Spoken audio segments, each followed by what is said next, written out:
अगर विपक्ष का कोई कुछ कहना चाहता है तो अलाउड नहीं है। मैं लीडर ऑफ ऑपोजिशन है, मैं लीडर ऑफ ऑपोजिशन हूँ, मेरा हक है, मुझे तो कभी बोलने ही नहीं देते हैं। आप ऑपरेशन सिंदूर पर चर्चा करना चाहते हैं? जाओ बैठो, प्रश्नकाल बाद चर्चा कराएंगे। चलो बैठिए, बैठिए सदन के अंदर। हाँ, हर चीज का जवाब देगी सरकार, हर चीज का सरकार ने काम जवाब देंगे। बैठिए आप। प्रश्नकाल के अंदर किसी को बोलने की इजाजत नहीं होती है। माननीय सदस्य प्लीज बैठिए।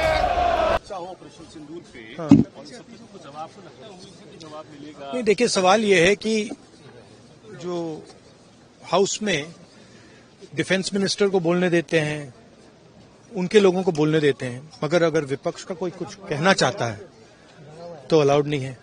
मैं लीडर ऑफ ऑपोजिशन है, मैं लीडर ऑफ ऑपोजिशन हूँ, मेरा हक है, तो मुझे तो कभी बोलने ही नहीं देते हैं।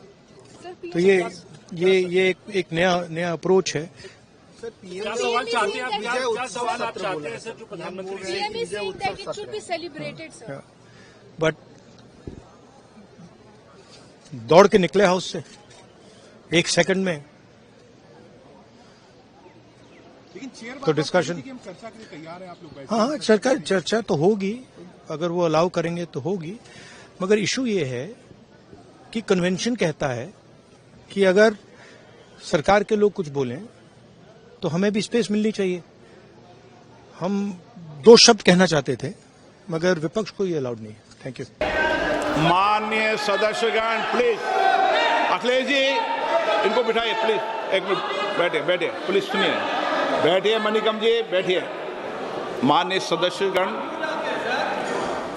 ये प्रश्नकाल है और मेरा आग्रह आपसे निवेदन है कि हमें संसदीय परंपराओं को उच्च कोटि बनाने का प्रयास करना चाहिए और प्लीज और ये मिथक तोड़ना चाहिए कि सदन के प्रथम दिन सदन के अंदर व्यवधान पैदा होगा।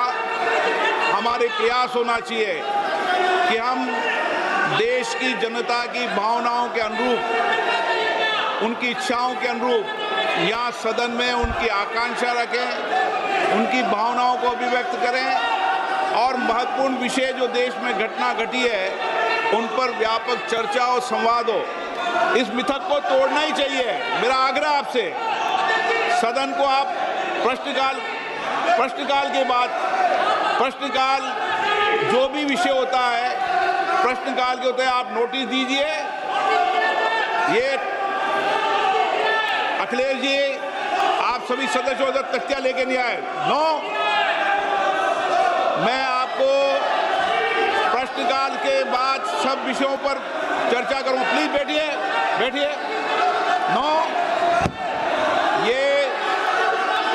ये तरीका उचित नहीं है।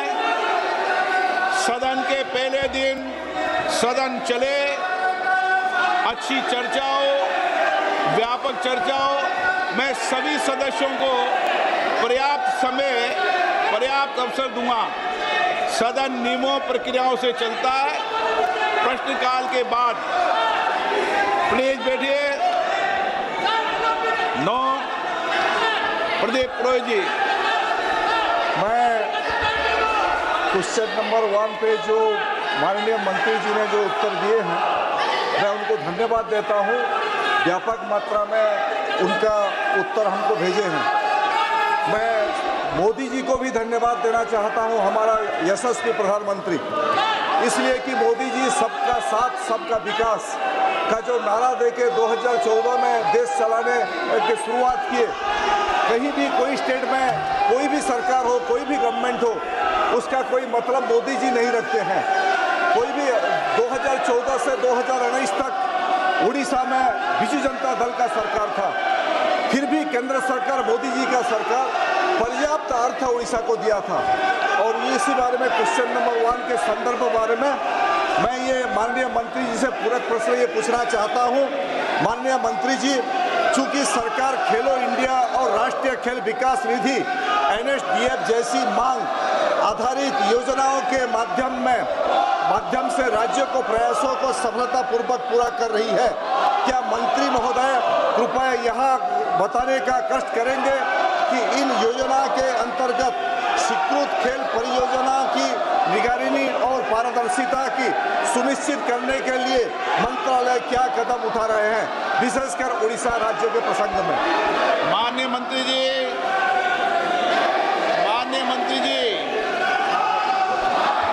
अध्यक्ष महोदय, मैं आपके माध्यम से सदस्य जी को बताना चाहती हूँ कि उड़ीसा के राज्य में खेलो इंडिया के माध्यम से हमने लगभग 15 जिलों में खेलो इंडिया के सेंटर दिए हुए हैं। वहाँ पे हमारा खेलो India state centre of excellence भी शुरू है और उसके बावजूद खेलो इंडिया की अलग अलग योजनाएं भी हम वहाँ पे प्रारंभ कर चुके हैं। और मुझे लगता है कि खेलो इंडिया के माध्यम से जो हर डिस्ट्रिक्ट में जो सेंटर हमने दिए हैं, सेंटर के मतलब डिस्ट्रिक्ट के अनुसार से वहाँ पे हर खेल की शुरुआत हो चुकी है और अगर कुछ अलग उनकी अपेक्षा होगी तो हम जरूर पूरी करेंगे। आप ऑपरेशन सिंदूर पर चर्चा करना चाहते हैं? जाओ बैठो, प्रश्नकाल बाद चर्चा कराएंगे। चलो बैठिए सदन के अंदर।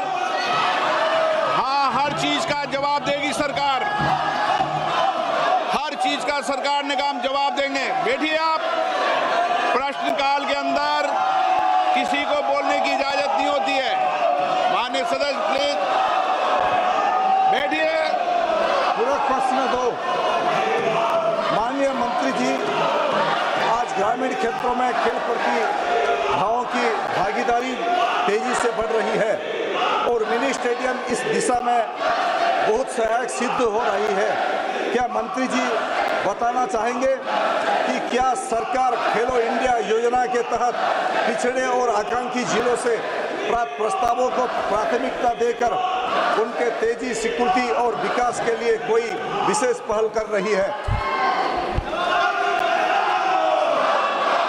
मैं माननीय सदस्य जी को बताना चाहूँगी कि जो मिनी स्टेडियम के बारे में उन्होंने यहाँ पे पूछा है वो राज्य सरकार का विषय है और जो छोटे स्टेडियम है वो राज्य सरकार के माध्यम से पूरे किए जाते हैं। जो केंद्र सरकार के माध्यम से जो बड़ी मांग जो आती है, जो स्टेट गवर्नमेंट को जो सपोर्ट के लिए लगता है, वो राशि हम वहाँ पे उपलब्ध करवाते हैं। लेकिन जो डिस्ट्रिक्ट में जो छोटे सेंटर जो चाहिए वो राज्य सरकार के माध्यम से पूरे किए जाएंगे। Doctor Amar Singh, no. आप प्रश्नकाल जैसे महत्वपूर्ण विषय पर जवाब मांगते हो, सरकार जवाब देने को तैयार है। ये सदन है, नारेबाजी करने के लिए आप सदन के बाहर जाओ। सदन में नारेबाजी करना उचित नहीं है। सदन में नियमों से सवाल उठाओ, सरकार जवाब देगी। प्रश्न संख्या 3, विजय कुमार दुबे।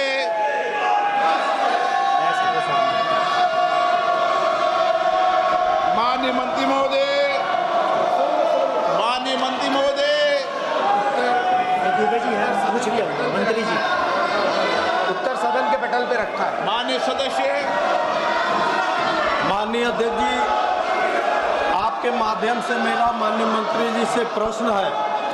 चूँकि पीएम इंटर्नशिप योजना का लाभ विशेषकर देश के किनारे बसे उन पिछड़े जिलों के लिए अति महत्वपूर्ण है जहां की कोई औद्योगिक व्यवस्था नहीं है। असहाय परिवार के युवा यदि कठिन परिस्थितियों में हाई स्कूल इंटर कर लिए तो भी उनको मजबूरीवश मजदूरी करना पड़ता है। अतः क्या माननीय मंत्री जी ऐसे ही जिला कुशीनगर, गोरखपुर ऐसे पिछड़े जहां गत वर्ष मात्र कुशीनगर में 20 बच्चों का स्कोप मिला था कि माननीय मंत्री जी से मेरा प्रश्न है, ऐसे पिछड़े जिले कुशीनगर और अन्य जगह स्कोप को बढ़ाने की व्यवस्था सुनिश्चित करेंगे? आदरणीय अध्यक्ष महोदय, प्रधानमंत्री इंटर्नशिप स्कीम आदरणीय प्रधानमंत्री नरेंद्र मोदी जी के नेतृत्व में देश के 1 करोड़ युवाओं को 5 साल में 1 करोड़ युवाओं को 5 साल के अंदर इंटर्नशिप देगी, जिसमें 10वीं 12वीं ग्रेजुएट तक के जो युवा हैं वो पार्टिसिपेट कर पाएंगे।